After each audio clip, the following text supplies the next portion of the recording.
Hello and welcome back to the Schooner Pod. The Oklahoma Sooners fall to 6-2 after a 34-26 loss at home on Owen Field to the now 7th ranked Ole Miss Rebels. I'm your host, Bobby Howard. With me today to dissect the loss, we've got Jameson Maxwell, Ty Lee. And boys, this is the most frustrating type of loss in some ways. And it's one we've seen a lot of times in the Brent Venables tenure. It's a game where OU had opportunities to win this one, but failed to make the right plays in the margins, failed to be disciplined, failed to make the right, it's the same crap. It's the same thing. I know the defense is better. I know some stuff is better, but at the heart of it, it's the same tiny mistakes that add up to a loss, and you cannot have that against a good team, right, James? Yeah. I mean, like you said, it's a winnable game, but what it comes down to is just the Ole Miss team was a better football team than us, whether you like it or not, straight up. Well, here's my thing. I'm not arguing that. That's a better team, but that is a situation where you can't mess up the amount of times OU messed up and expect to beat number 7 at home. Ole Miss several times in that game almost gave this up to Oklahoma. It wasn't like they just straight up, sunned you, just show up and smacked you around. They were a better team. I agree. And the reason why they were a better team is they made mistakes and were able to recover it from those mistakes because they were a better team. But to me, Oklahoma had a shot to win this game. And I think that's the frustrating thing. Yeah, I mean, for a good bit of the game, it was definitely in hand, but I think it needs to be mentioned too. I mean, there were times where Ole Miss and Lane Kiffin looked like they were doing their best to also not win the game, just inexplicably, like just changing things, like putting in, what's his name, Austin Simmons randomly. Man, that was ridiculous. When what they were doing was working extremely well against our defense and just sort of leaving points on the board. So it was just, I don't know. I mean, frankly, like you mentioned, you can't have these little tiny mistakes, and they look like a better coach team to me. They weren't like the substitution issues again, still multiple times a game. Like, what in the world? What is that? I'm so freaking tired of people looking to the sidelines confused. That takes 2 or 3 guys out of the game. Legitimately, it's just ridiculous. Ty, you mentioned it to me in our group text. It's so frustrating. Yeah, and it happens every game. And I do think, right, there was some good. We saw at times, a run game with a pulse against a relevant, like a legitimate top 10 team, right? Not a top 10 defense, but we had a run game with a pulse from our backs at some points against a top 10 team. So it's not all negative. It's not all doom and gloom, but I don't know. I think OU fans are rightfully kind of upset with what we saw because, do those substitution issues, do those random just mental error penalties, as some people will say, do they change the game?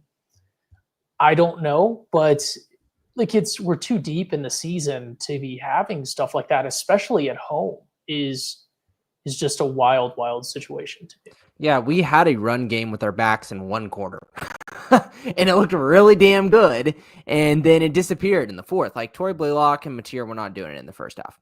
Okay, that sucks whenever you play against one of the worst run defenses in the SEC.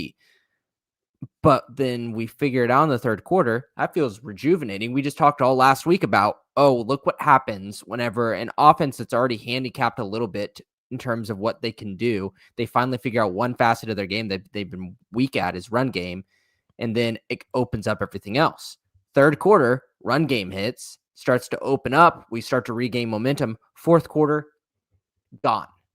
Absolutely gone. And our quote unquote game winning drive that we went all the way down and turned it over on fourth down, the only time we ran the ball was whenever John Mateer left the game and Whit Neubauer went in and handed off. And whenever that might have been the most obvious run call of all time, was still a 7-yard gain. So why did you go away from it? What are they doing? Well, Xavier Robinson barely played in the first half at all, if at all. I haven't checked the snap data, but And I don't blame people for that, Bobby, because that's hindsight. no, I Looked that good of a running back this season. He showed some signs, obviously, in the past couple games, but like Blaylock's been our dude, and so yeah, he looked better, and then he overtook the spot in the second half. But what happened to it in the fourth quarter? Like we panicked whenever Ole Miss responds and gets the touchdown whenever we took the lead. That is football for you. Whenever you play offense as good as Ole Miss, you can't panic. You just got to stay to what's working. Well, I mean, I was going to get to that point. Is that when you see that the Xavier Robinson thing is working, that's the more unacceptable thing overall. Not that he's been kind of locked away for most of the season. I get Blaylock's been good. I agree with that, but it to me when you see that that's working and you see that the John Mateer quarterback run game is not working, how do you keep going to the John Mateer quarterback run game over Xavier Robinson, who was excellent?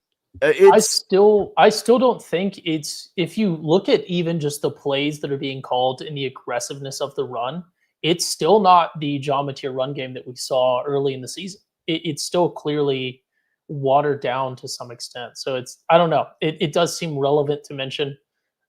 Again, you guys are going to roll your eyes, but it does seem relevant to mention that Ben Arbuckle's only college coaching experience at OC is with a number 1 overall draft pick at quarterback and then John Mateer last year.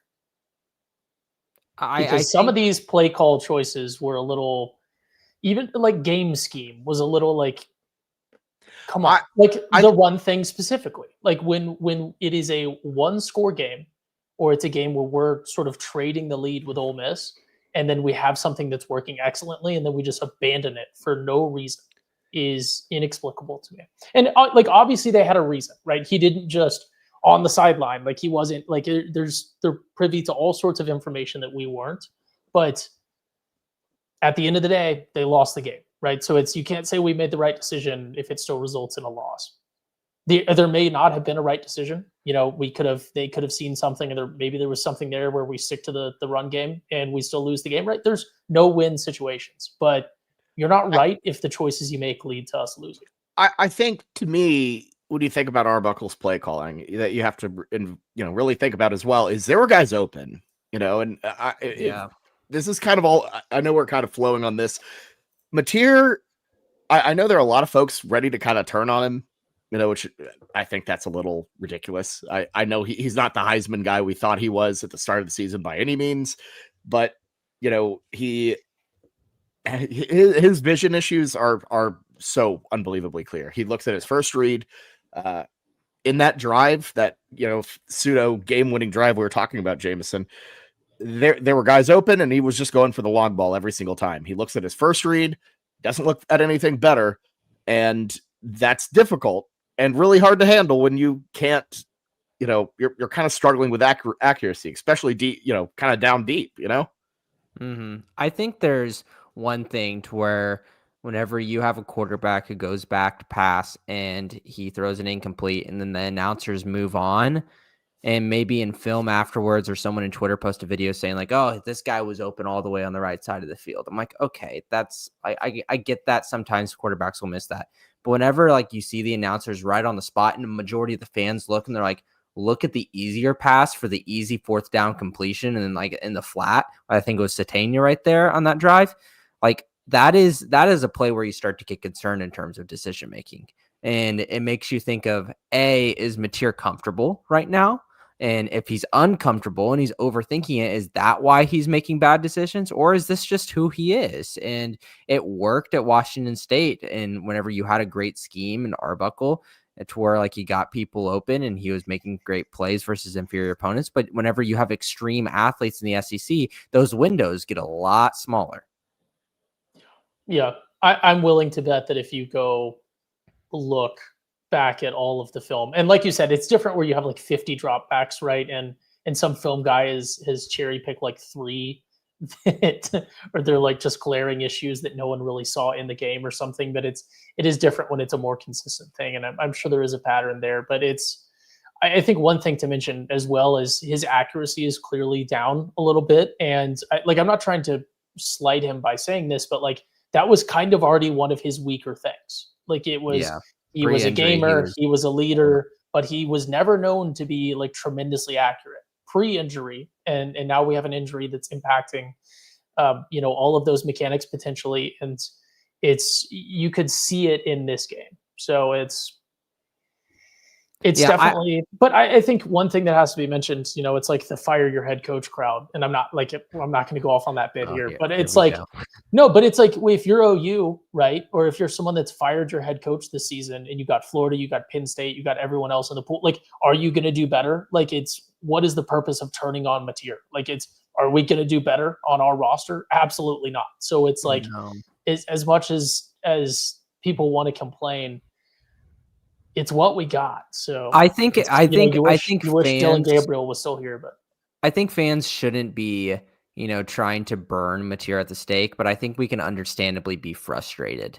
And I think that's okay. And we can criticize, and that's like obviously our thing as fans. I think Mateer, we give him the props, like what everyone's been saying. Like he has improved every game since Texas. Like this game, we at least saw deep balls. He had good touch and get Satania on a good go route. We had a couple of big plays that legitimately opened up and kept us in this game, versus an Ole Miss team who put up 34. Like those big plays, even if they didn't turn into touchdowns and they turned into field goals, that still kept us within a puncher's chance of like winning these games. So, I mean, like you got to give him that as a positive to where it's like, hey, I bet he ain't 100%. I do not care if his projected return time before all of this, like he actually came back to Texas, where it's like, oh, he would have came back normally in Ole Miss. That doesn't mean that he would have came back 100% of this time. He's not 100% right now. And it's like I said, it's probably going to be 2 months after his operation that he starts to get the majority of his grip back. And that gets us to the LSU game. So we got plenty of time to really watch Mateer be at 70, 80, 90%. Yeah. And I think, frankly, Mateer's performance was not what caused us to lose this game. But of course, it was death by 1,000 paper cuts, and he was one of them. He could have had crazy Heisman performance, right, and won us the game. But it's anyone that's saying like, oh, he shouldn't have played against Texas. That was a lost cause. He like South Carolina, like he could have come back and been better for this one. That's a bunch of garbage. If anyone's saying that, they don't understand anything. It doesn't have to do with his thumb. I don't think it. I think there's a lot more factors to it, and I think some of it's just, he's just not there yet. His processing speed, his how he reads the field. It's not there yet. It's not where it needs to be a great quarterback. He is a good quarterback. At sometimes during his worst moments, he plays a little bit decent. He did not play very well at all in this game by any means, but I'm of the belief that, you're not as bad as your worst game and you're not as good as your best. And I think Mateer, when you really look at the full body of work, I think you see a guy who has a lot of flashes of talent, but has some deficiencies that he needs to improve on. And, I think it would be very smart for him to come back another year. Yeah, and this guy's got eligibility. Like this guy is not a senior, and this is his first year in Oklahoma playing against SEC play. Like he's gonna go out there, and also putting on top of that, like you say, it's like not the thumb, but like that is also a ginormous roadblock that he has to go against in terms of his preparation and his mental. All of that stuff all culminates into just a really poor recipe for him to go out there and be comfortable and go play the game like he wants to play. Yeah. And so he has a pass, but he does not have a pass for no criticism. He doesn't have a complete pass. That's funny. And that's thrown an interception this game. So you got to give him fans. that. He has not thrown an interception since Texas. He is and he didn't even. There weren't like throws in this game where it's like that should have been intercepted too much. There's one, I think one in this game. Where I was like that. The most egregious one, the guy would have been. 3-4. Yeah, the most egregious one, the guy would have been out of bounds. So. Yeah, no, he has tightened that up. There have been things he's improved on. I do. But there's regression in other spots. Ty? Can I say, I still feel like beyond the injury, and I think it is injury related, but if you go look, and it's not strength of opponent based. If you go look at the John Mateer that played against Michigan and the John Mateer that played against Ole Miss, I think the lack of interceptions I'm trying to find a good way where you guys don't like conspiracy theory me, but like the lack of interceptions is kind of indicative of like we're watering him down a little too much.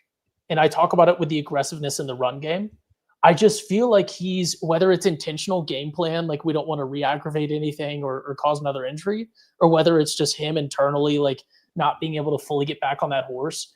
It's like I watch John Mateer now, and it's not about the level of opponent that we're playing. I watch John Mateer now, and I don't feel like I'm seeing flashes of Baker Mayfield versus you go back and watch him early on in the season, and you saw those flashes. And I think the aggressiveness in the throws and some stuff like that is maybe some of it. So I am a bit worried that John Mateer is one of those guys. He's such a gamer that you have to accept some of that risk. And if you tone it down too much, then you just kind of get 17 for 31, 1 touchdown, no interceptions. Yeah, I think that it also helps that, whenever you look at the wide receivers that Baker Mayfield had, it's a little bit better than what John Mateer has right now. And the fact of the matter is as well, like, there's no Kyle Williams on this team either. Like, what he had at Washington State. Like, there's no guy like that for him. And you talk about first reads, Bobby. Like, in college football, whenever you have a really damn wide receiver, you can first read and just feed. You can just feed that person. He can just cook. But do we have a wide receiver who can go out and cook? We thought that was going to be Deion Burks. And in terms of this, like last season, whenever he came in, we watched him in the spring game. We watched him in game 1. Like, this guy is an absolute dude. He could be around like a first-round draft pick, all of these crazy things. And the body of work, what we've shown is like, this guy's not a WR1. This guy just does not have it. And so that's a huge disappointing. Then Giovanni Gibson goes down with an injury, and we lost a lot there. There's just not an opportunity for, a guy who does only like to look at first reads and doesn't progress through 1 through 4 as well. You need like an alpha wide receiver with a guy like that. And we don't have that in this offense. Yeah. I mean, you're right. The lack of playmakers is a massive issue, especially at that wide receiver position. And, I know we're in the wide receiver point. We'll talk about Isaiah Satania, who is, he's a wild card. For the most part, he kind of is your like main guy, but he makes too many mistakes to be your main guy. You don't know what he's going to do. And I think too, when you look at these other teams from around the country, these other wide receiver cores, does OU have that flash? Do you have that, those playmakers? And they just don't. They're not recruiting at a high enough level. They're not developing at a high enough level. And it's one of those things where, you're sitting there watching Texas A&M, and, I know obviously A&M has, rich uncle Pennybags over here. They have all that oil money to go get Casey or, Concepcion and everything. That's the best of the best. But, when is the last time a guy like that's been around Norman? Marvin Mims. Marvin Mims. It just, it's really disappointing. It's really frustrating. And, that's just one of those things that OU is going to absolutely have to work on. And it's been one of those things that we have not, there have been other squeaky wheels in the offense to kind of talk about and complain about, the tight ends being one of them, the O-line at times being one of them. I thought the O-line was actually kind of decent today or yesterday. But the wide receiver room, I don't think has gotten enough criticism, but until about because today, we can't criticize them because we know that like their ceiling beyond what they're putting out there isn't that big of a difference. Like, I criticize Mateer because I have higher expectations for him, because I believe there should be more. The wide receiver room, I look at him, I go, yeah, like Satania is kind of hot and cold, but I kind of need that hot because if you take away that hot, and even though we get some cold with it, it's just lukewarm water, and we're not doing much. And that's my thing. When you look at that and you don't have the guys, you don't criticize the players out there. You criticize the decision makers that, got them there and don't have, the stars there. And you criticize, the coaches for not developing wide receivers to play at a higher level. It's both of those things. It's leadership issues. That's, yeah.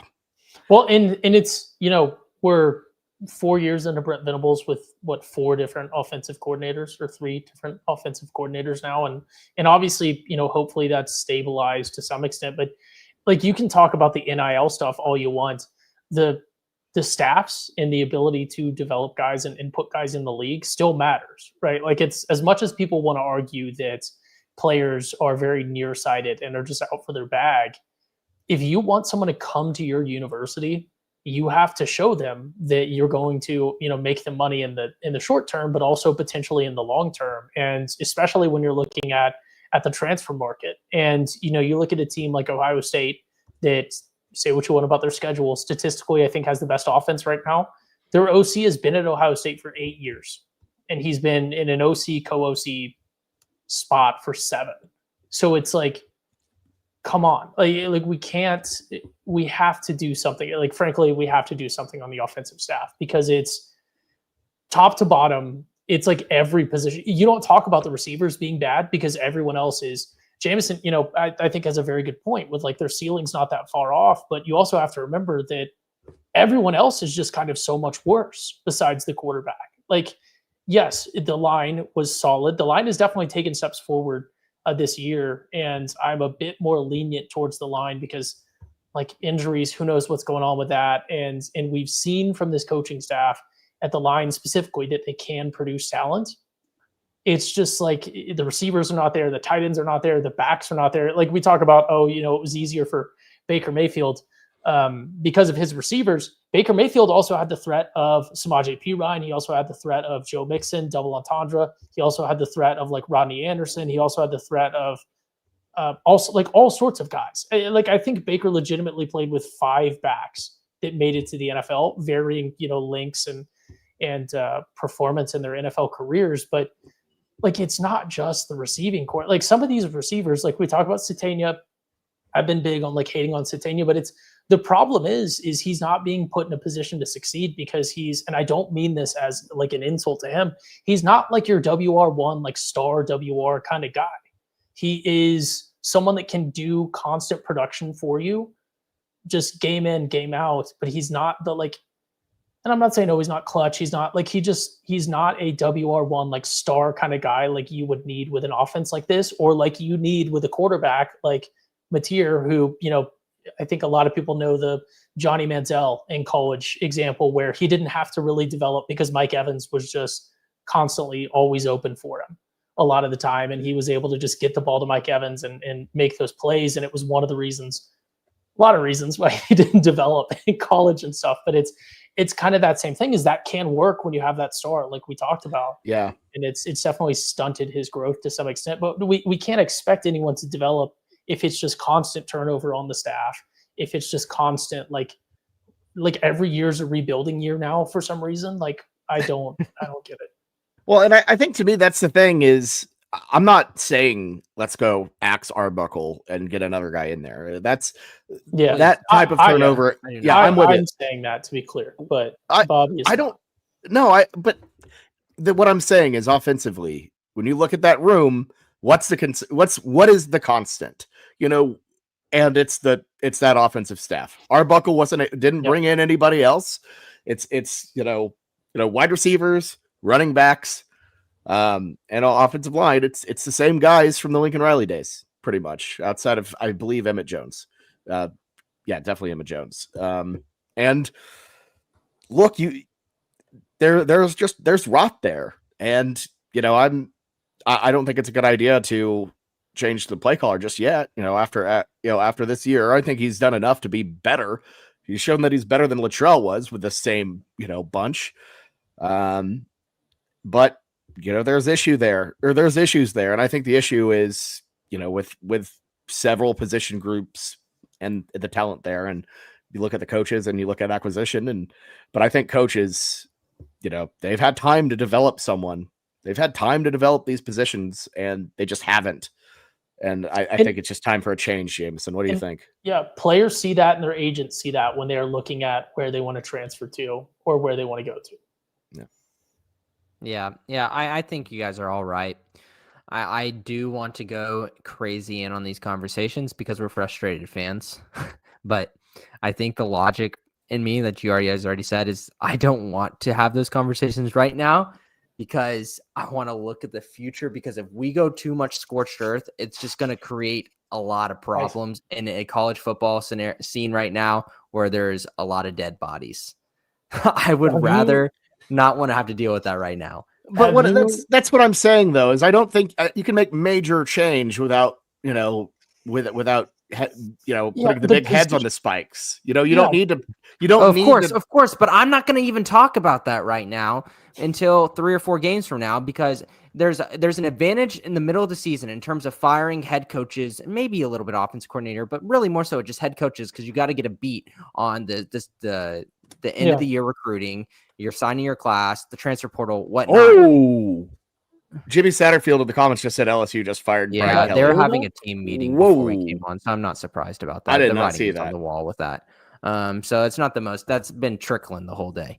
But the reality is LSU go out to his family. LSU saw that they had to do the writing on the wall. They fire a head coach in the middle of the season. There's no point in firing a running backs coach. There's no point in firing a wide receivers coach in the middle of the season. This hypothetical firing coach boost is all like, is that truly real, or is that just something construct in our head that we made up? Like, all that's going to do is just create more conflict within our locker room. Unless if there was a truly malignant personality in there, I feel like they would have already been out by now. They've been around for a long time. So I think that is a conversation for us fans to have later. And I don't think that, obviously, that we need to be pushing that narrative too far out right now, because I think that's only going to do negative to our football program. Well, my advice to our football program is to not listen to the Schooner Pod. Yeah. So, what's the worst that can happen? We lose out. Have you seen the schedule? Sure, you're right. Let's not talk about firing things, but let's talk about how can you fix these things, Jameson? How can you, what do you do to make do with these guys? Because I don't know. It is what it is at this point. Get better guys next season. How do I meet these needs? Yeah, no, I don't get paid money to do that. But I think when it comes down to is, I think that it goes right to the top in terms of offensive play calling, and it's Arbuckle. And as a young coach, this is kind of like my theory on all of this, is he's had a lot of success really fast, and he believes in his system. But whenever you get to the top in terms of play calling in Oklahoma, your system will not be perfect and work the majority of the times like it's worked thus far, and you have to learn to adapt. And I don't think he's been that good of an adapter at all. That's why we saw the quarterback run scheme a lot in the third and fourth quarter of this game versus Ole Miss, because he said that worked at the beginning of the season. That's worked for me in the past. That's my go-to. That is what I lean on whenever I'm feeling nervous. So that's what I'm going to do. Instead of, I saw what happened in the third quarter with X. I was not comfortable with that guy at the beginning of the season. He did not do much for me. I should go to that. And I think a more seasoned, long-tenured offensive coordinator who's made the mistakes of going into what he's comfortable with will learn and say, you know what? I should pay attention to what was on the field today rather than treat myself and pick what I thought that was the best for us early on in the season. I need to move on from that. And I think that's just things that Arbuckle's got to learn from. And I'm sure he will with time. But this guy's one of the youngest guys in offense coordinator in the nation. So, you got to give him that. I mean, when we started this podcast, he was like a DoorDash driver. We've been podcasting for 6 years. So 6, 7, 8 years. So it's, I'm willing to give him the benefit of the doubt time-wise on developing and learning and trying to figure out how to, be an OC, be a play caller in the SEC. Here's my counter argument to that. And I'm just throwing this out there so that it's out there. If we're a legitimate top program, a blue blood program, we're not a program that guys go to screw around for a few years and develop their style.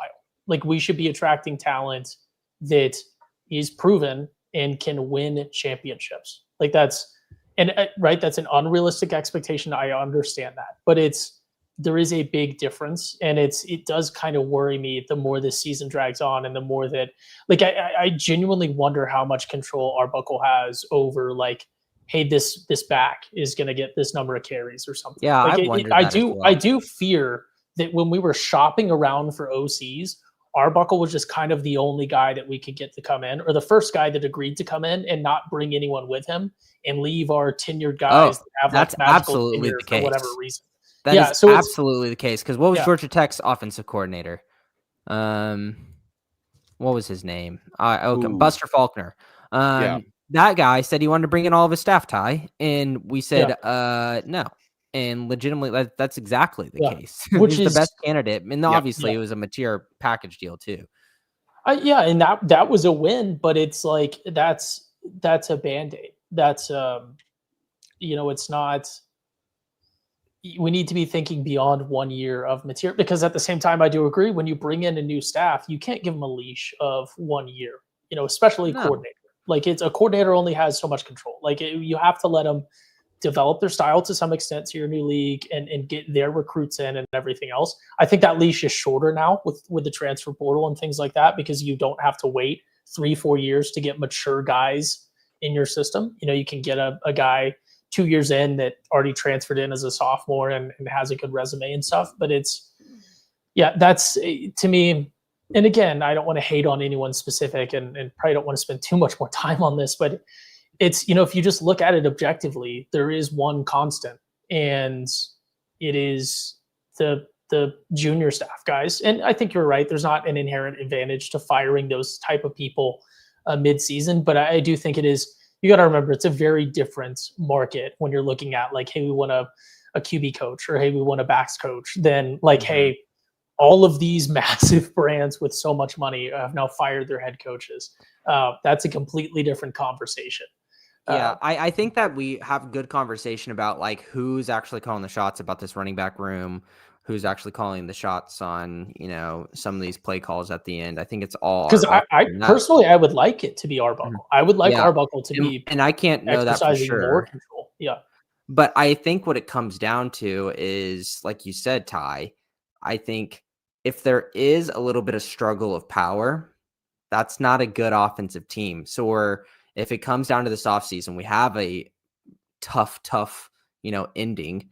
I think you just got to wipe the slate clean, and you can keep Arbuckle, and he can hire all of his people that he wants on the offense side of the ball. But I don't think mismatching a bunch of, it's like if you had a group trip of all your friends, right? And you invited one friend from your high school group, one friend from your college group, one friend from, your graduate school group, one friend from your childhood hometown. Like, you're not guaranteed that everyone's going to get along and have a good time. And I think that could be a situation here. You have to know. So should the test to be a coach at OU, should the test be to give them a wedding and try to figure out who sits at what tables for the reception? Because I think that's our fundamental issue here. DeMarco Murray would punch you in the face. Oh, gosh. DeMarco Murray would be like, "Oh, just make it alphabetical. That's easy." Yeah. It's like the guy on Survivor 1 who legitimately voted people off by alphabetical order. You know a Survivor reference from like 30 years ago is insane. That's funny. Yeah. Hey, there's some Survivor heads out there who probably got it, but no, I mean, the offense just wasn't good enough, and save for two explosive plays, one with Satania and one with Xavier Robinson, which was awesome. Can we celebrate that though, Bobby? Yay! But in all honesty, like this game could have been so much worse. Like, when was the last time we felt like we were getting explosive plays? Like let's think a little bit optimistic here. That was so needed, and gave us a part of that third quarter where we thought we could absolutely win this game. And the way that Trinidad Chambliss was playing, there was the 90% of that game I didn't feel like we could win. Yeah, no, I mean, I'm not saying it was all bad, and that's the thing about this, and that's maybe our thing about being OU fans. This was an 8-point loss to the number 8 team in the country. It sucks. Ole Miss is a playoff team, though. Ole Miss might be in the is probably going to be in the SEC championship, barring a collapse. It's cupcake. Barring a collapse, Ole Miss is in the SEC championship. They are a team that can win a national title. OU, we all want to be at that level. OU's like a level below it. But I will say, offensively, there are things to celebrate. I love what we saw out of Xavier Robinson. Wish we saw a lot more of him. But that's just part of it. That there is good there. OU had a chance to win this football game, and if they did, we would be talking an entirely different podcast. We would be talking entirely differently about the trajectory of this team. So I'm with you. Like there is stuff to celebrate, but I think without a doubt, where we want this program to go, where we want it to be, that elite level, there's some changes that need to be made. And there are some lingering issues that OU has not improved on. And, I think that's where probably some of this negativity comes in after a loss. But, this is not a lost cause season by any means. It's not all over, Yeah. You have opportunity to make something of this team. It's just going to be way tougher, way, way, way tougher than Ole Miss in Norman, when they're, going for it on 4th and 2 on their own 30 and doing all sorts of crazy stuff. So they're going to have to figure out a way to be a lot better out of nowhere pretty quickly. Yeah, I think that turning it around from pessimistic OU, because that's what everyone's talking about right now. But in terms of optimistic OU, is we know the body of work our defense put out is a very good defense, and they faced an exceptional offense with a really damn good quarterback that I wanted to cope and say maybe he's not going to be as good out of Mississippi, but he's proven it 2 weeks in a row now that that's not the case. That dude is a dude. And they still put us in positions to succeed. There was a lot of 3rd down and 4th down opportunities where they got him in good positions. 3rd and 8 was like that a lot. We did really good on 1st and 2nd down. We just need to clean up that 3rd down and 4th down. We make a couple of extra stops on those, changes the game. And I understand. I'm arguing one extra stop, it changes the game. That's the game of football. But there's still some things there that where those big plays in the 3rd quarter, and maybe we make one of those stops on their big long drive that was at the beginning of the 4th quarter to take the lead. Like you said, Bobby, it completely changes our narrative. And that right now we want to, bitch and moan about everything, but what can we do right now to be a better football team for the rest of the season? There isn't absolute doom in my eyes. This is not last season where I was like, we're doomed. I still think there are scenarios out there where we can show some optimism. I'm not saying that we're going to win out, but there shows some optimism for the rest of the season. Yeah, and I think one thing that the defense can improve on is generating more turnovers. Once again, no turnovers. I know that's a little bit random, and some of that is kind of luck, but defensively, not the best game in the world, but not this is the best offense OU has faced. This is the best quarterback OU will have faced without a doubt. Trinidad Chambliss should be in the Heisman conversation. The guy's been unreal. Had some just beautiful passes and unbelievable. Not only that, I mean, he missed a couple of throws, but some of them were just in the environment of that game too. Mm-hmm. Oh yeah, it was an intense environment. I will say I was a little nervous with the rain and everything. The ticket prices got a little low there. Looked like some folks were bailing, but it ended up being a great environment. But yeah, Chambliss, I mean, he went in there, played a great game at quarterback. The way he was able to just completely kind of break OU's defense a couple times on some long 3rds, long 4ths, or not long 4ths, but just 4ths in general. He was really, really good. So you got to give Ole Miss a lot of credit here. This isn't like some bad Iowa State team or bad Kansas State team that came in and beat you. As OU fans, no loss should be acceptable at home. But these aren't the children of the poor who came in here and beat you. And Lane Kiffin, offensively, we talk about some of the weird things he did. He called a hell of a game. Yeah, he was clearly very prepared for this. I'm not sure why. I know he is like this a little bit, just against everyone he plays, especially the past couple of years. But I'm not sure why he was so latched onto and passionate about this game specifically. He really seemed to be dialed in and really preparing for this OU team, probably because he knew it was the last big challenge on their schedule. And outside the Egg Bowl, that's the Egg Bowl. Egg Bowl may be interesting this year, but I think what was I going to say? I think he wanted to show this offense against a defense that was really vaunted as a very, very good defense, at least up until that point. It depends on what you want to look at statistically for defenses, but our defense is obviously not going to end the season in the top 5, even if they perform excellently against, teams like Tennessee and teams like Alabama, both at home. We're going to give up some points in those games. Unfortunately, I don't think anyone can prevent those teams from scoring at least a touchdown a quarter. So that will skew our statistics a little bit. But I think Lane Kiffin really wanted to show what he could do, what his guys could do against a defense of this caliber that was so vaunted. They were clearly very, very well prepared. And again, yeah, they tried to do some funny stuff, and we laugh at some of the goofy stuff they did that didn't work. But there's a lot of stuff that did work that would have been really goofy if it didn't, and most of it worked. So you got to give them credit for that.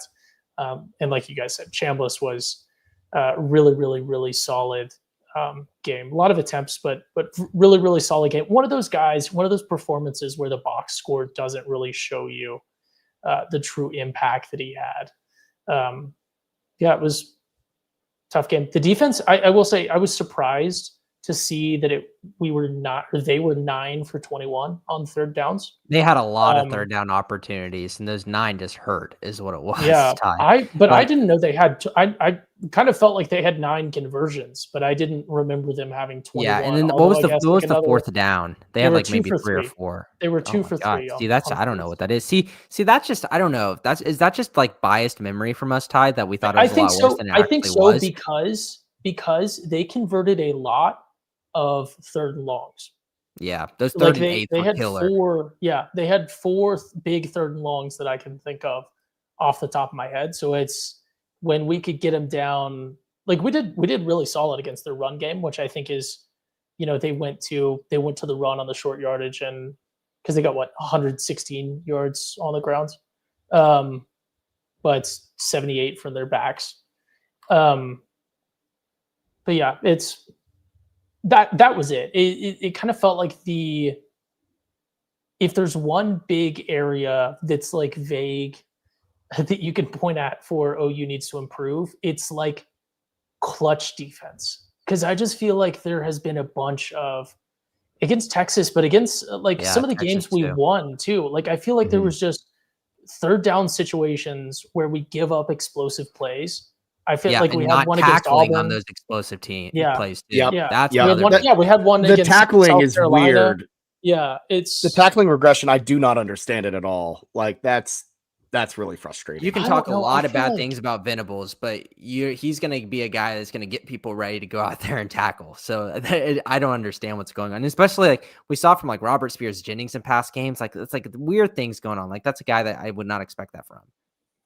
Yeah, but some of it is the talent. Like, Lenore Sellers is amazing. That South Carolina team is making him seem not as amazing as he is. Or like, Trinidad Chambliss is super solid. Ole Miss's running back Lacey, who didn't really do a ton, he's really solid too. Like we've just been playing some big talents as well. That has to be factored. It's just, I feel like getting those teams off of the field, that's the next that final step between being really, really good and being elite. And there are just too many long drives kind of strung together by good offensive teams. You mentioned Texas, those 2 long offensive drives in the third quarter really put that game to bed. In this game, you had several situations, where, Ole Miss went on, 12 play drive field goal. That's great. But, 14 play drive later in the game, you have that just too many marathon drives that, I feel like OU just gets in really tough positions. And, if you really want to pinpoint a drive that's really infuriating, and it's not really the defense's fault fully, but really more talking about details and, not just wrapping up and finishing possessions. The 14 play drive in the fourth quarter where, they punt to OU, Ole Miss has them, or OU has Ole Miss right where they want them, going to get great field position, and then Satania fumbles, and Ole Miss has the ball, continues their 14 play drive for a 75-yard touchdown, just death by a billion cuts, touchdown drive. And that's just, it's tough. And that goes across the board for the team. It's not finishing. They just don't do that extra little bit to finish. Mm-hmm. Yeah. And it really sucks. It It really does. And I think we're kind of scraping here of like, what can we do to be better and what can we like really lean on as this team goes into the hardest stretch of their schedule. And you say, I hope Mateer is going to get better every single game, and you've got that. But it's like, we want to lean on our strengths, and our strengths was our defense. And sometimes whenever you lean on a strength of a defense in college football nowadays, offenses are so good, they're just going to put 14 play drives on you, Bobby. And you just got to say, you know what?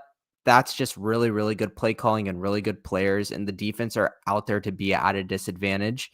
And it wasn't our game today. And we need to have the offense to back us up. And I think other than a couple of drives, I think our offense was flat. So I think that's what it comes down to. We just need a little bit better all around, but especially from our defense has been great about helping us, our offense out early in the games whenever they're not there. I don't think there's been a lot of times where our offense has helped us out when our defense has been there, hasn't been there. Yeah, I think it's one of those things where in conjunction, it's bad. When you have a 14 play drive and then the offense, goes 3 and out, you have to go right back out there. That's the lack of complementary football is why it's tough. Mm-hmm. Because in theory, a 14 play drive that ends in a field goal is a massive win. But I don't know. Ultimately, though, it feels fixable. It feels like it can tighten it up. But you're gonna have to do it against some pretty good offenses here in the next 2 weeks. Any points we want to cover that we haven't covered? I think that let's talk about some more optimism. I think that I liked Foje at right tackle. I mean, our freshman made some mistakes here and there, but you expect that. But I mean, that feels pretty good because, I was really darn nervous about our tackle situation, especially with how much they've been hurt, and putting a true freshman over their right tackle makes me feel a little bit more confident for the rest of the season with that. And Eddie Pierre-Louis at left guard looked pretty decent too. Like, those are things that I felt very, very uneasy about. And we found it doesn't have to be an A grade, but I found, a B grade, a C+ at this whenever I thought it could be a fail. And I feel that makes me feel good moving on into the heart of our schedule coming up, that we can at least lean on that. And that's something, if you were saying screw this season, look to the future. Like, look how many guys are on this team that are playing right now that have eligibility for next year. Well, I mean, you're right. Yeah. I mean, building for the future, especially on that line, that's needed, and that's kind of the thing with the line talking about them is you like the talent, but they were too young, and you knew they were a couple years away from being what they need to be. And that's kind of the whole reason why you're sticking with Beatonbow, is to give him time to develop this and get things on the right track, because what the issues that are plaguing this line, those decisions that led us to this point happened years ago. And with an offensive line, it takes time to kind of see that develop and grow, and getting guys like Foje in there, getting some good reps, that's awesome. You want to see progression out of Foje, Fasusi, Eddie Pierre-Louis being in there. I'm with you. That's a huge breath of fresh air to see. Mm-hmm. And that is a position group that has not regressed, that has improved a bit. And they had every opportunity to regress. And people come after Beatonbow, but it's like this offensive line hasn't been solid for a long time. It's been a lot of switch. It's been improving year over year as well. And it's one thing that I talked about early on in the pod too, is like Beatonbow is the one offensive staff member that you can actually point to like previous very high level success. He's had the best line in college football. He's had tremendous talents that he has recruited and developed and put into the league. And I understand that the storylines on him are down right now. I feel like we're changing too many variables at once. Maybe if we do a clean sweep, when I think he's a guy that if he gets other pieces around him and then guys stay healthy, I think you can immediately flip the narrative right back. And it only takes one good season or one really solid, guy to develop where he can immediately start to recruit at the highest levels again, because he can point to a track record of success. And yeah, there's going to be some down years here and there, but like you're not seeing those improvements. You're seeing like random, like 1 or 2 off like sparks from the run game, right? but we're not seeing the fire grow yet. And like that, I could be proven wrong, but it's like we're trying to start a fire, and you're seeing good little sparks and little moments from the run room and from the receivers, but we're just not seeing like constant growth. Whereas the line, I think you can point to some success there, and we're still retaining, we're still recruiting guys there. So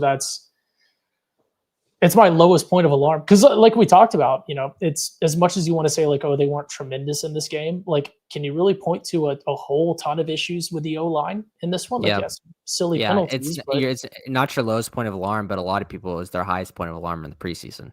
So yeah, pretty good. Yeah. Well, and I think those people were right, and I think that proves the point. They were that bad, and they have improved. Which improvement is nice to hear, because we don't have a lot to say about that in terms of our offense on any position other than that. Yeah, these guys are going to look awesome on different rosters next year when they get poached. Oh God, no! And I think that's why retention is important. And I will say, I think we have to, when we're talking about optimism, we kind of have to talk about how this season ends up, and what a successful season looks like. And if you go back to what we were talking about at the very start of the year, and nobody's going to want to hear this because everyone's mad and we just lost at home. I get it. And we got all optimistic after Michigan and Auburn and all that. The season was always about development, because this schedule was always going to be a backbreaker. It was going to have to take a Herculean effort for OU to make, like a 10-2 run. Like if I went on this damn podcast and told you we were going 10-2, I'd be labeled the biggest homer of all time, and you'd laugh me off. And now we're in a situation where, I anticipate OU loses these next 2 games on the road, but they have 2 winnable games at home against an LSU or a Missouri team that's missing their, starting quarterback with Purbulla hurt, and LSU, who just fired their coach today. So I feel like 8-4, a year that we thought would be on the low end of optimism, but an improvement is still attainable. If you steal one of the games on the road, you're 9-3. And while I don't know if that gets into playoff now, given the fact that, you're seeing a lot of regression with LSU, you're seeing some regression with Missouri, I think it's still a damn good record if you're 9-3 with that SEC schedule. So, Ty? I think you mean 8-5, because we all know that BV is not going to win that bowl game. Well, we don't need it. We'll cross that bridge when we get to it. And at least a bowl game this year. I think there is somebody on this podcast who said that we weren't even going to make one. So, and we already made that. So, and Jimmy, you're right. 8-4 is not good enough for OU. That should not be the standard, but it is a step in the right direction from the disaster we had last year. And 8-4 won't be good enough next year. It should not be good enough next year. But the for this disaster year, we had last year was created by the guys that are now saying, like, look, I kind of fixed the disaster a little bit.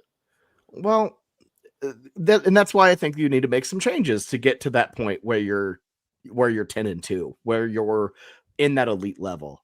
But we can talk about that when we get there. And my thing, Jameson, is what do you want to see out of these next 4 games that'll leave you feeling optimistic? Because I know you're an optimistic fella. You've been trying to put a little sunshine into this podcast all day long. I want to kind of hear, like, what gives you optimism for these next 4 games? I might not be the biggest optimist. I just am trying to play the other side of the things, because when you're Bobby's doing your best, pessimistic, I'm like, uh-oh. Yeah, if I'm pessimistic, we're screwed. This is not good. This is not good. I think what it comes down to is, we already talked about it, is the offensive line is starting to look a little bit better, to where if a young Arbuckle sees what he did in that 4th quarter as a mistake, and he can learn from it, he can adapt from what he made as he failed to change from what he is used to. We go out in that Tennessee game. This Tennessee team, stellar offense. We're going to need our offense to respond. They've had plenty of games where the other teams have put up a lot of points. Like Kentucky put up 34. Alabama put up 37. Arkansas put up 31. Mississippi State put up 34. That's 4 straight games of teams scoring 30 plus. And I understand whenever you score that fast and score that much from Tennessee, like, that is going to allow the other team to score more. But this is not a stalwart defense that is going to just punish us as a middle to low tier offense. So I think that really we could go out there and say, hey, Xavier Robinson, Torrey Blaylock, we liked what we saw from the run game last week. Let's try to run down Tennessee's throat and kind of get longer drives and maybe, just maybe, control the time of possession, because I guarantee you that Tennessee's offense is going to score a lot of points and get big plays versus us in this game. But if we can hold the narrative, that'll give us a chance to keep things competitive. Yeah, and I mean, if you look at what happened last year, and I don't want to do a 1-to-1. Teams change. Tennessee's obviously different. We're obviously different. But I'm not saying I'm optimistic for this game, but I don't think it's going to be a blowout. I think OU has a puncher's chance to win it. And I don't think that's insane. I don't think I'm not positive about it. I'm not going to pick them, but I'm not going to sit here and tell you, like, I think that, OU has zero chance to go into Neyland and get a crazy win. I think to me, it comes down to Brent Venables' defense against Heupel's offense. And if you can limit explosives, that offense had struggled with OU last year. Mm-hmm. So, and I think a lot of it, I think the biggest matchup to look into this is Cortland Guillory versus Chris Brazzell. Like, Chris Brazzell's big playability, and for Joey Aguilar to go out there and get that momentum is really rely on each other. I think Aguilar is a really stellar quarterback, but whenever he doesn't get momentum, he is prone to mistakes. He's a big play guy. We've said this in the past. Big play guys go make big plays, but they're also prone to mistakes. And I think Cortland Guillory is continued to chip away and get a little bit better every single game. And I'm starting to see a lot of great things from him. But we're not going to be putting Eli Bowen size on a 6'5" Chris Brazzell. Like, no. Cortland Guillory is going to be the best thing we've got versus him. And it's going to be a really, really tough opponent. And if he can go out there and have an absolute alpha dog cornerback game versus him, then I start to think about, like, hey, screw what we think about cornerback development. I don't think this is the same development, like, tree that, like, Jaden Davis did, where he went out as, like, a stellar freshman. Like, that guy's body type, the guy, his attitude is, like, he could really prove to be the next best thing in terms of cornerbacks at Oklahoma. Yeah, I think, I don't know. This Tennessee game is going to be tough. It's, you talked about Jamison, some of the teams that have put up points on this Tennessee team, but all of those teams average more points per game than we do. Actually, most of them average more than a touchdown. Arkansas, more than a touchdown. UAB, more than a touchdown, more than we're averaging in every game.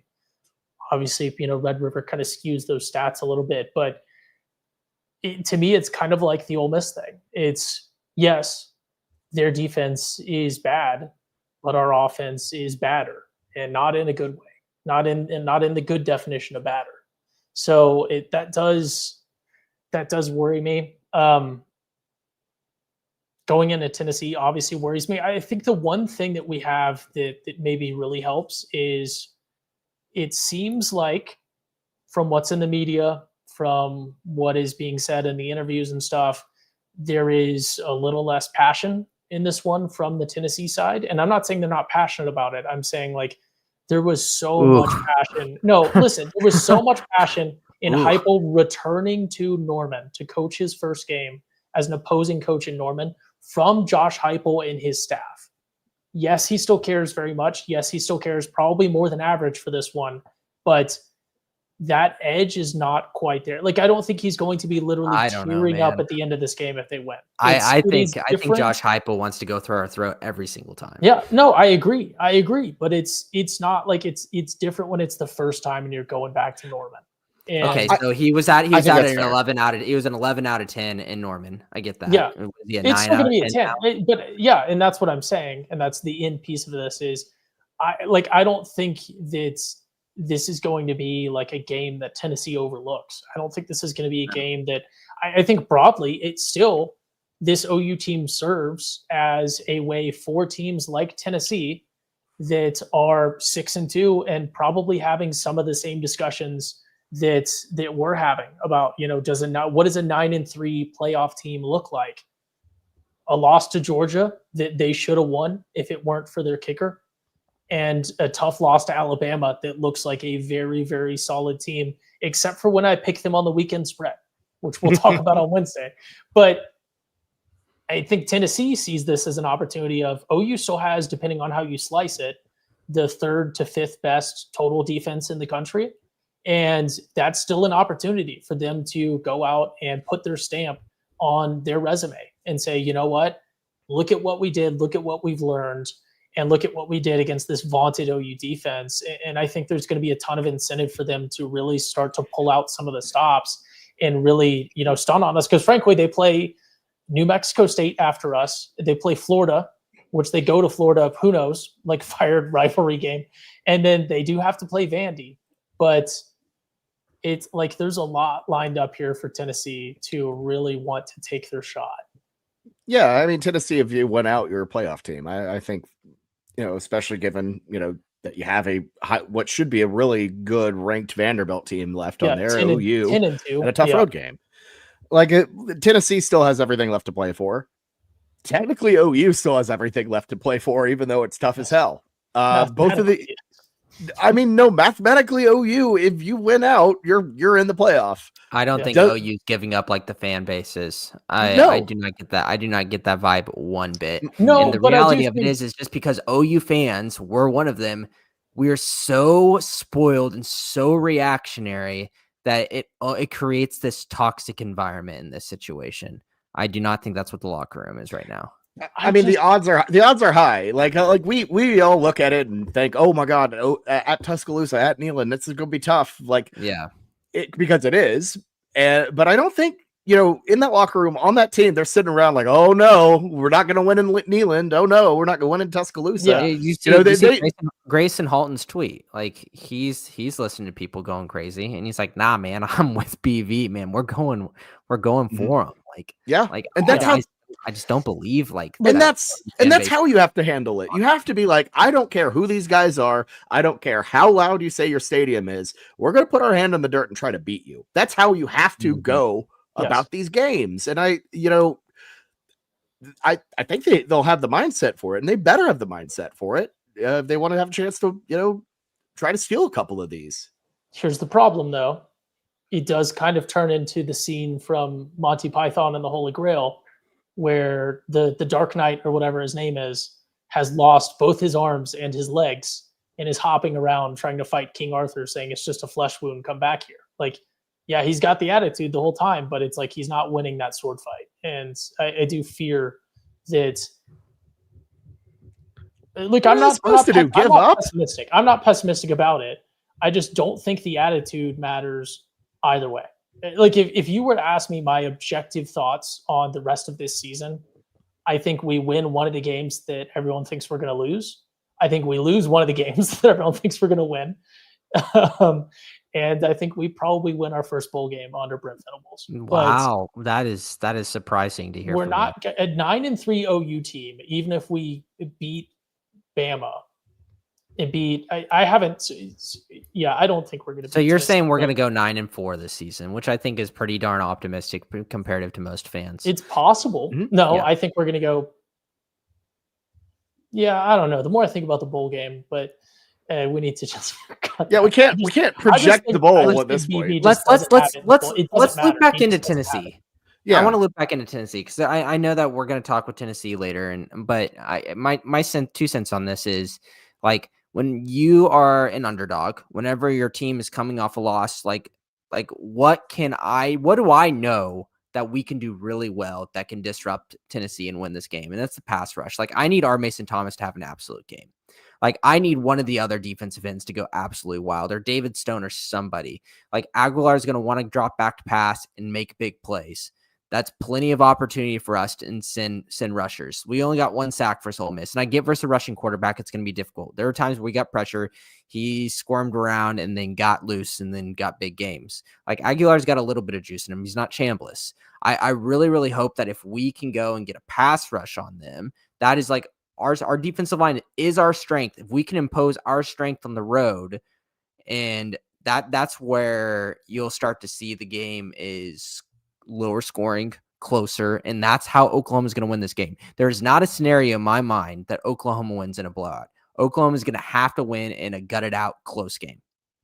Absolutely. And it's going to have to be long drives, keeping them off the field, and, just matriculating your way down the field. It's going to have a good running game. You're going to have to you're going to have John Mateer play a game that he's comfortable playing. You don't need to tell him to be Baker Mayfield, because he's not going to, because he's not. And I think, to me, that's one of those things, like the game plan, the path to victory there is being realistic on offense, keeping the ball away from the balls and creating havoc, on that offensive line. I know, like, you obviously you go to Tuscaloosa, different story than playing them in Neyland, but if you can force Aguilar into, some mistakes, sacks, there's a path to victory there, and it comes at the line of scrimmage. The best teams that have played Tennessee so far have been able to disrupt them. If OU is one of those and has the ability to do that, you feel pretty good.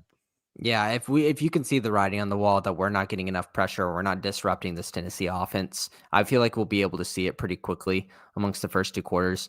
I might throw in the towel versus this Tennessee offense, because they're going to go out and put out a lot of points, and I don't know if Oklahoma's offense can keep up with the pace that Tennessee's offense will bring. Like I said, I've said this like now 3 points is legitimately about you saying, I'm not going to let Tennessee play the game that they want to. I want to control the narrative. Extremely hard to do on the road with an offense like Tennessee. But we have something really, really interesting on the defensive end that is going to confuse them enough to make mistakes, and not too confusing where it confuses their own defenders to go out there and make even worse mistakes. Yeah. I mean, also, we kind of need the offense to provide, we've had some drives this season where the TV commercials have given our defense more breaks than our offense has. So there are, we got to do something with it, which has been the key. But I don't know. Tennessee is, for me, the games that I'm least confident about are the ones where the teams can score, because I just have given up on this OU offense. And it's one of those things where, unless our defense can magically just start to create turnovers, which, I think our season is completely different. If you could just guarantee this OU defense one turnover each game, because we're averaging less than that. If you could guarantee this OU defense one turnover each game, I think that completely changes the trajectory of the season, because that has been, and that is a lot, but that has been kind of the big key thing that's missing is, when you have a defense this good, one of the big pieces that you need to really compensate for an offense that is just anemic is the ability to take the ball away. And it's just hasn't been, and not give the ball away. It's got to be a strip sack in this game. That's what I want. Yeah. And you look at the two losses OU's taken this year. Jameson, how many combined sacks has OU gotten in their two losses? Did we even get to Arch? Yeah, we did. We absolutely. So two sacks. Two sacks. Yeah, I only remember one sack of Arch, and then we got one versus Ole Miss. And Arch is not a mobile quarterback. Well, he is. Oh, yeah, he is. What? No. Just because you see Manning on his last day, no, he could scramble. I watched him take one normal hit and have to sit out an entire quarter the other day. Look, all I'm saying is, hit the guy got rocked by the ground. Yeah, that was not good. No, but that's the thing is the worst time. OU's defense is not designed to let just let the secondary clog you up and just sit there. You have to get pressure. You can't let the quarterback have all day, or else he'll dice you up like Chambliss and. I don't want to say Arch, but Arch did enough. There were times where Jackson Arnold was doing it when that Auburn game was, in the rough points. There were moments where, even though we got to him 9-10 times, I forgot how they split that, but Yeah, that is the key of the game. The key to the game is disrupting their one critical thing, and for them, that critical thing is their quarterback, and it's absolutely there. Like the defensive, we have the tools and we have the ability, we have the mindset to get back there and get to Aguilar and really derail this Tennessee offense. But I still think that a derailed Tennessee offense is putting up 24-ish points on us, and we're going to struggle to keep up with that, no matter what.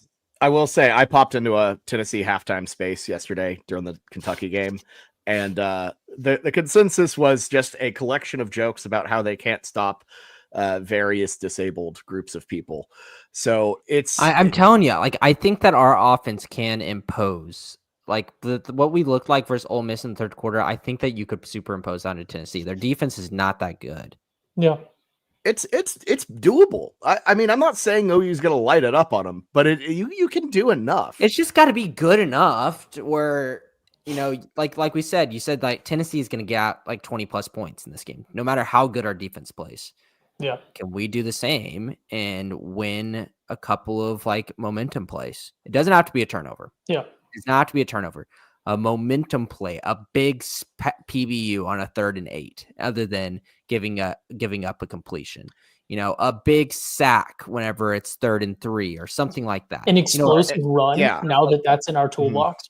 We can't have these drives where they go 1st and 10 to 2nd and 6 to 3rd and 2, and then we hope for the best from that. We need something along that way to punch them in the mouth and get a momentum on our side. And not only that, but when you do get momentum, when you do get in the red zone, score, punch it in for 7 or for 6, and obviously hit the extra point. Like the opportunities OU had in the red zone before, that they had against Ole Miss, but where they just promptly that went backwards, were maddening. We have to improve the red zone scoring opportunities because they're going to probably come few and far between in this game. Like you have to take advantage of the opportunities you're given to you here, or else they are. That's how Texas operated. That's how Ole Miss operated. Both gave OU plenty of opportunities to try to win the game, and they weren't able to take it in the red zone. Mm-hmm. Yeah, I don't think it's over. I really don't think it's over this game. We're 5.5 point dogs. But I look at it and I see scenarios where we can scrap it up and make it close. Yeah, it's going to be interesting. But we'll go more in depth on the Tennessee Vols perspective with our friends from Channel TN later this week. So make sure to tune in for that. And then, of course, we'll make our picks on the weekend spread on Wednesday. Boys, any final thoughts before we wrap up? Cut it off.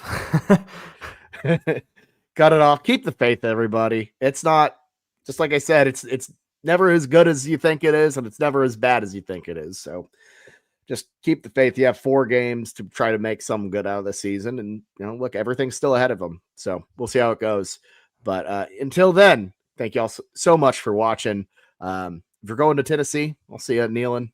Boomer Sooner, everybody.